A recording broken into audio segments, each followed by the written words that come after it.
guys, this is your friend Shweta and welcome to my channel Book Reviews and Views। आज हम लोग बात करने वाले हैं एक बुक की जिसका नाम है लंकेश्वर। इसके राइटर हैं मदन मोहन शर्मा शाही जी। इस बुक के ये बुक नई नहीं है, ये बहुत पुरानी बुक है। इसके राइटर का देहांत 1987 में हो चुका था। अब बात करते हैं कि इस बुक में क्या है। ये बुक रामायण को एक बहुत साइंटिफिक तरीके से आपको दिखाई जाएगी। इसमें जिस तरीके से लिखा गया है बहुत साइंटिफिक, बहुत ही रिसर्च तरीके से बताया गया है, क्योंकि इनके राइटर ने ये कोई फिक्शन नॉवेल नहीं बनाई है।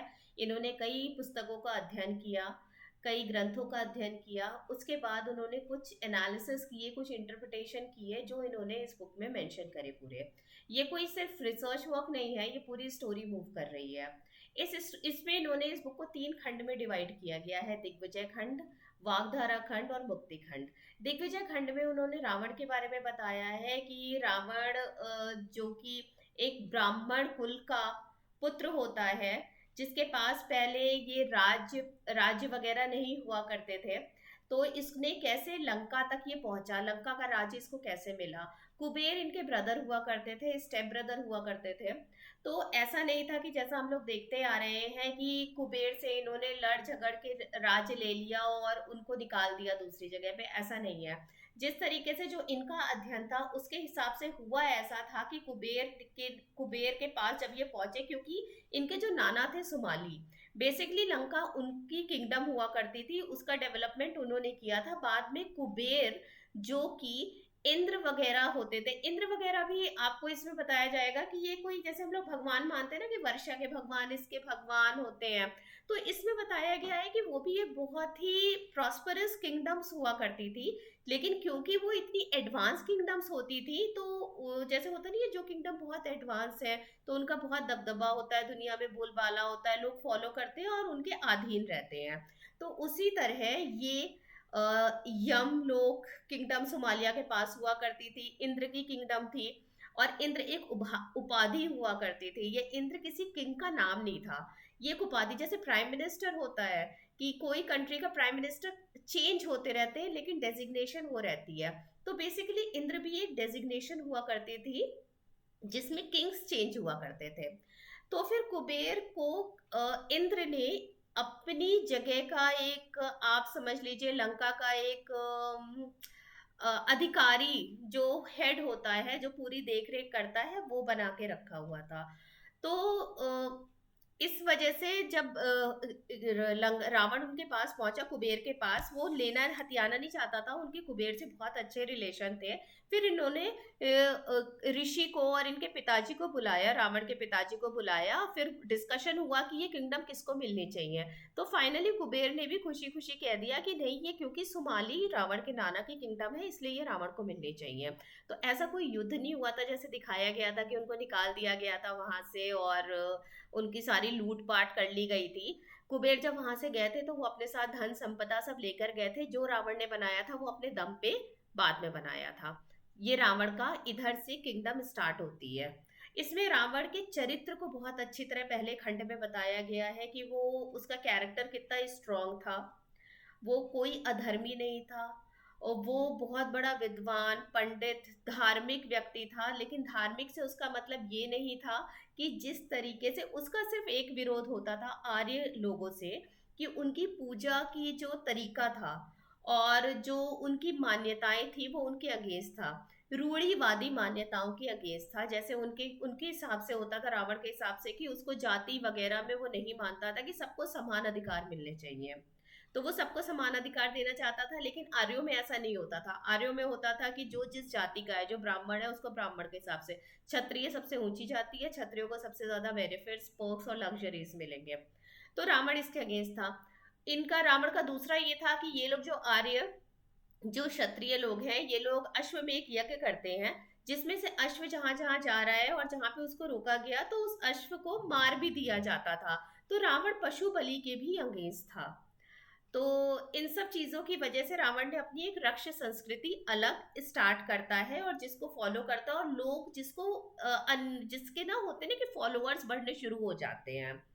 तो ऐसे करके इसमें बताया गया है। और रावण के कैरेक्टर के बारे में बहुत अच्छी तरह बताया गया है। कई कई इंसिडेंसेस ऐसे इसमें दिखाए गए हैं, बताए गए हैं कि जो रावण के कैरेक्टर को टेस्ट करते हैं और रावण उसमें बहुत खरा उतरता है।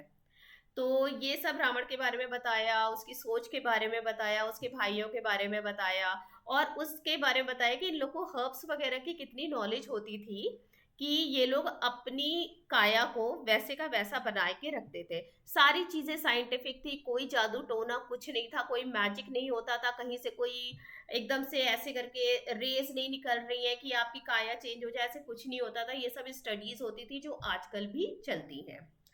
फिर उसके बाद ये इसमें आता है वागधारा, जो खंड है, दूसरा खंड। दूसरे खंड में राम जी के बारे में बताया गया है कि राम जी एक 16 साल के राजकुमार, जिनको जिस जैसे हम लोगों ने वनवास वाला केस देखा था कि कैकई को भवन में चली जाती है, फिर कहती है कि राम को 14 वर्ष का वनवास दे दिया जाए, तो उस तरीके से सिनेरियो कुछ भी नहीं हुआ था। उसमें ये था कि ये प्रॉपर डिस्कशन के साथ राम जी को बताया जाता था कि रावण ने युद्ध में दशरथ को बाण लगा था, दशरथ को बाण लगा था, तो कैकई उससे बहुत ज्यादा हर्ट हुई थी। और होता नहीं है कि कुछ चीजें आप ईगो पे ले लेते हो, क्योंकि क्षत्रिय थे, खून खौल जाता है। तो फिर वो उससे बदला लेना चाहती थी, प्लस कौशल्या। अच्छा, एक चीज और बीच में आपको रोक रही हूँ। कैकई पहली महारानी थी, दूसरी कौशल्या हुई थी, लेकिन राम का बर्थ पहले हुआ था, इसलिए हम लोग हमेशा से ये देखते आए कि कौशल्या सबसे बड़ी थी, फिर कैकई थी, फिर सुमित्रा थी। लेकिन कैकई की पहले विवाह हुआ था महाराज दशरथ से, फिर कौशल्या का हुआ था। और कौशल्या जी का जब स्वयंवर हुआ था, तो उसमें कुछ हरण का केस होता है। ये मैं आपको डिटेल्स नहीं बताऊंगी, आपकी क्यूरियोसिटी नहीं खत्म होनी चाहिए, वरना आप इस बुक को पढ़ेंगे नहीं जब सारी स्टोरी पता चल जाती है। कुछ होता, हरण का केस होता है। तो रावण इनको प्रोटेक्ट करने के लिए जाता है, लेकिन रावण को मिसअंडरस्टूड कर लिया जाता है, जिससे कौशल्या भी थोड़ी सी वो हो जाती है कि नहीं, this is not done sort of. तो फिर वो भी बदला लेना चाहती थी, लेकिन उस इंटेंसिटी से नहीं जिससे कैकई लेना चाहती थी। तो कैकई और यम और वरुण और इंद्र, ये सब, और ऋषि विश्वामित्र वगैरह और वशिष्ठ वगैरह, ये सब मिलकर एक मीटिंग करते हैं कि किस तरीके से रावण के विचारों के विस्तार को रोका जाए और उसकी संस्कृति को खत्म किया जाए। उसके लिए कैकई की प्रतिज्ञा थी कि मेरा पुत्र इसका बदला ले। तो एक्चुअली ये जो इनके पुत्र हुए थे, ये भी आईवीएफ टेक्नोलॉजी के थ्रू आई बिलीव हुए थे, क्योंकि जिस तरीके से इसमें बताया गया है, क्योंकि टेक्नोलॉजी उस समय बड़ी ही एडवांस हुआ करती थी, जितना कि आप सोच भी नहीं सकते। तो फिर राम इस तरीके से जाते हैं वहां पे वनवास के लिए। वो एक प्रॉपर मिशन पे गए होते हैं, क्योंकि उस समय हुआ क्या था ना, कि आप कहेंगे कि वो मिशन पे क्यों गए, उन्होंने डायरेक्टली उनसे क्यों नहीं रावण से लड़ाई करी। रावण की सेना बहुत स्ट्रांग हुआ करती थी, रावण बहुत स्ट्रांग किंगडम थी लंका। उस समय कोई भी उनसे ऐसे जाके फाइट नहीं कर सकता था, और फाइट करने जाए और जीत जाए अस्त्र शस्त्र के बेसिस पे ये पॉसिबल नहीं था। तो उसके लिए वो धीरे धीरे एक प्रोसेस होनी थी, कि धीरे धीरे लोगों को अपने साथ जोड़ना था, अपनी फिलॉसफी अपनी आइडियोलॉजी की तरफ करना था, फिर रावण तक मूव करना था, रावण को अंदर ही अंदर वीक करना था। तो इसके लिए ये वनवास हुआ था। फिर हम लोग का, अच्छा एक चीज और, जैसे आपने अहिल्या वाला देखा होगा कि अहिल्या, हम लोगों ने देखा था कि एक स्टैचू बन जाती हैं और राम जी के चरण स्पर्श से वो फिर मुक्त हो जाती हैं।